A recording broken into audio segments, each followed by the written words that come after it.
इस नए वजाहती प्रोग्राम में खुशामदीद। देखें, जब भी बरे सगीर में इस्लाम की आमद का जिक्र होता है ना, तो फौरन हमारे जहन में क्या आता है? बड़ी बड़ी फौजें, तलवारें और जंगें। लेकिन हैरत की बात यह है कि ऐसा बिल्कुल नहीं था।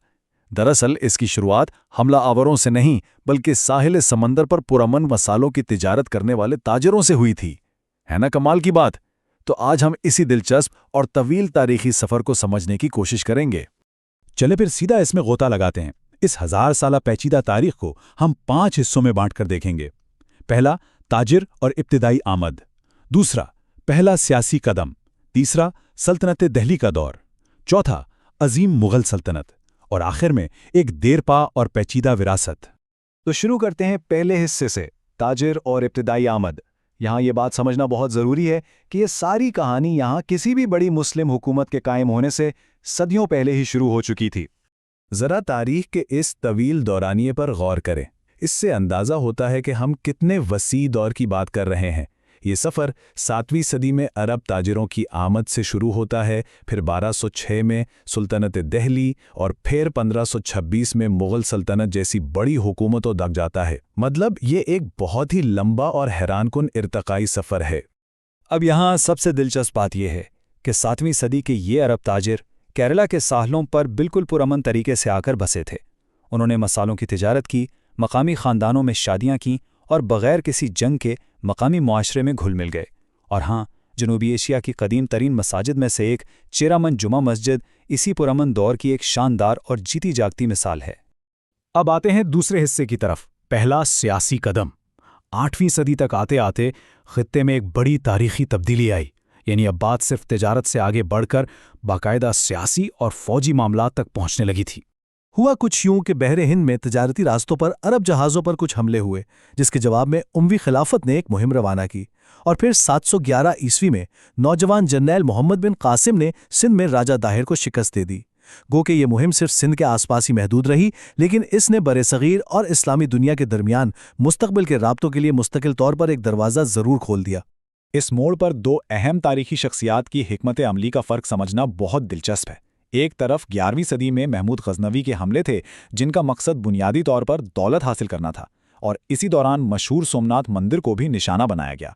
इन हमलों से इलाकाई रियासतें कमज़ोर तो हुईं, मगर कोई मुस्तकिल हुकूमत कायम नहीं हुई। इसके बिल्कुल बरक्स 12वीं सदी के आखिर में मोहम्मद गौरी का इरादा कुछ और था। उनका हदफ एक तवील मुद्दती सल्तनत बनाना था। चुनाचा 1192 में तराइन की दूसरी जंग में पृथ्वीराज चौहान को शिकस्त देकर मोहम्मद गौरी ने शुमाली हिंदुस्तान में मुस्लिम हुक्मरानी का बाकायदा रास्ता हमवार कर दिया। हिस्सा तीसरा, सल्तनत दिल्ली का दौर। अब हम उस दौर में दाखिल हो रहे हैं जहां इस्लाम ने खुद हिंदुस्तान के अंदर एक मरकज़ी, ताकतवर और बहुत गहरा असर रखने वाला रियासती ढांचा खड़ा कर दिया। 1206 ये वो अहम साल है जब सल्तनत दिल्ली की बुनियाद पड़ी।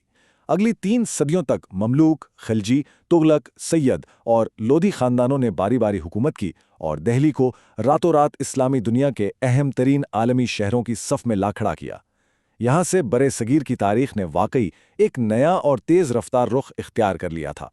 और ये चीज़ इस बात को शानदार तरीके से वाज़े करती है कि इस सल्तनत ने एक अजीम सकाफ़ती इम्तिज़ाज को जन्म दिया। इसी मेलजोल का नतीजा था कि उर्दू जैसी खूबसूरत ज़बान वजूद में आई, जो फ़ारसी, अरबी, तुर्की और मकामी हिंदुस्तानी ज़बानों का एक बेहतरीन मुरक्कब है। फ़न तामीर हो या रोज़मर्रा की माशरती रिवायात, हर जगह इस हमाहंगी का असर बिल्कुल साफ नज़र आता था। खैर, सियासी ताकत से हटकर अगर देखें तो इस दौर में इस्लाम के फैलाव की एक और बहुत बड़ी वजह तसव्वुफ़ था। सूफिया इकराम ने ताकत और सियासत से दूर रहकर रूहानियत, मसावात और इंसानी हमदर्दी पर जोर दिया। उनका ये सादा सा तर्ज ज़िंदगी और बराबरी का पैगाम इतना ताकतवर था कि उसने मुख्तलिफ पस मंज़र के बेशुमार लोगों को अपनी तरफ खींच लिया। इनमें ख्वाजा मुइनुद्दीन चिश्ती और निज़ामुद्दीन औलिया जैसे अजीम सूफ़ी बुज़ुर्ग शामिल थे, जिन्होंने हिंदुस्तानी माशरे की जड़ों में मोहब्बत और रवादारी को बो दिया।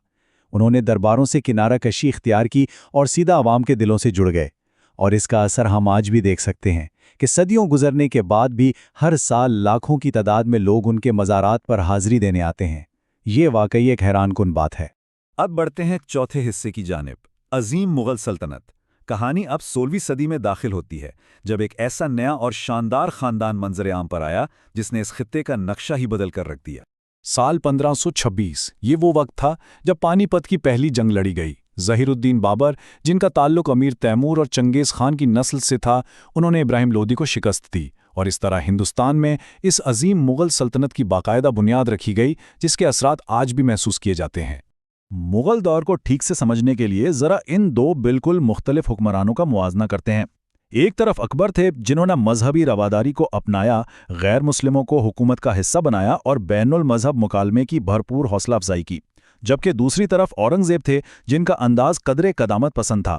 انہوں نے سلطنت کو پھیلا کر اس کے سب سے بڑے جغرافیائی رقبے تک تو ضرور پہنچا دیا، لیکن ان کی لگاتار اور طویل جنگوں نے ریاست کے اندرونی ڈھانچے کو بتدریج کمزور کر دیا۔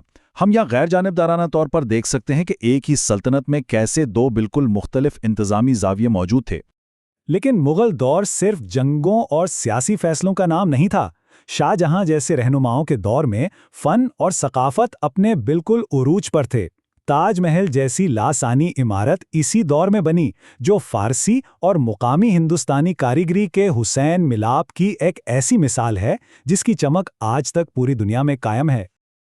اور اب آتے ہیں ہمارے آخری حصے پر، ایک دیرپا اور پیچیدہ ورثہ۔ اس حصے میں ہم دیکھیں گے کہ کیسے ان عظیم و شان سلطنتوں کا زوال شروع ہوا اور اس 1000 سالہ سفر نے آج کے دور کو کیسے شکل دی۔ چلیں آگے بڑھتے ہیں اور دیکھتے ہیں کہ یہ سلسلہ کیسے آگے چلتا ہے۔ 18ویں صدی آتے آتے مغل سلطنت اندرونی کشمکش، جانشینی کی جنگوں اور علاقائی بغاوتوں کی وجہ سے اندر سے کھوکھلی ہونا شروع ہو گئی، اور اسی دوران برٹش ایسٹ انڈیا کمپنی کے بڑھتے ہوئے اثر و رسوخ نے رہی صحیح کسر پوری کر دی۔ مغل حکومت کا تو زوال ہو گیا، لیکن حیرت کی بات یہ ہے کہ وہ اسلامی جڑیں جو صدیوں سے مضبوط ہو رہی تھیں، وہ معاشرے کا اٹوٹ انگ بن چکی تھیں۔ اگر آج کے زمینی حقائق کی بات کریں تو خطہ ہند آج دنیا کی سب سے بڑی مسلم آبادیوں میں سے ایک کا گھر ہے۔ یہ کوئی ایک یا دو دن کی بات نہیں ہے، بلکہ یہ تاجروں، صوفیوں، دانشوروں، حکمرانوں، فوجیوں اور عام انسانوں کی مشترکہ کوششوں کا نتیجہ ہے۔ یہ 1000 سال سے زیادہ طویل ثقافتی ارتقاء کا وہ ثبوت ہے جس کو ہم آج اپنی آنکھوں کے سامنے دیکھتے ہیں۔ تو یہاں سب سے اہم نکتہ یہ ہے کہ جب ہم اس پورے 1000 سال کی تاریخ کا جائزہ لیتے ہیں تو کیا ہمیں اپنا دھیان صرف میدان جنگ کی تلواروں اور خون خرابے پر رکھنا چاہیے، یا پھر ہمیں ان تہذیبی، تجارتی، فنکارانہ اور روحانی پلوں پر بھی نظر ڈالنی چاہیے جو نسلوں کے ملاپ سے تعمیر ہوئے؟ یہ واقعی ایک ایسا سوال ہے جو تاریخ کے ہر طالب علم کو سوچنے پر مجبور کر دیتا ہے۔ اس وضاحتی پروگرام میں ہمارے ساتھ رہنے کا بہت شکریہ۔ امید ہے آپ کے لیے یہ سفر دلچسپ رہا ہو۔